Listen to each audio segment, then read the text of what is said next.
Premier objectif, c'est Tanwal-Bougou, à 46 km de Fadane Gourma. Nous croisons à nouveau le chemin du capitaine Lion à la tête du 5e Bir. Il est épaulé de 2 lieutenants, Kaira et Logan, avec plusieurs combattants. Nous décidons de les appeler par leur nom de guerre. Le Bir 2 est conduit par les lieutenants Aigle et 77. Jusqu'à Bougui, à la sortie est de Fadane Gourma, la progression est à l'allure normale. L'épreuve de la route démarre là. Une première escale de 2 heures pour fouiller les nids de poules devenus des nids de bombes artisanales prisés par les terroristes. C'est comme ça l'allure jusqu'au premier point chaud, Namounou. Quelques habitants sont encore sur place, la plupart ayant quitté depuis des mois. Et c'est ici le premier cauchemar du convoi. Ce véhicule ghanéen qui profite du convoi pour rallier le Niger s'embourbe juste à la hauteur du pont Namounou. Sur les rives de ce marigot, les groupes armés terroristes ont tendu plusieurs embuscades, en témoignent ces épaves de véhicules qui jonchent la route.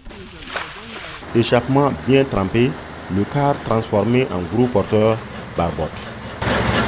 Peine perdue. Le capitaine Lion met ses hommes et ses moyens à sa disposition. Les militaires, Kalash en bandoulière, poussent le véhicule qui reste insensible. Un des blindés vient à la rescousse.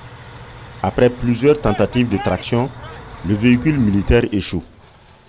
Un autre pour une dernière fois. Le câble de traction finit par céder. À l'intérieur du véhicule, du matériel lourd, blocs moteurs et pièces de moulin à minerai. Le choix est alors net. Il faut laisser ce véhicule sur le carreau et poursuivre la route. Le conducteur et ses apprentis embarquent dans un autre car. Nous perdons plus de 3 heures dans cette tentative de sauvetage. Depuis la tour de contrôle du 34e RIA, l'armée de l'air appuie les hommes au sol. 34 km de parcouru, il se fait déjà tard.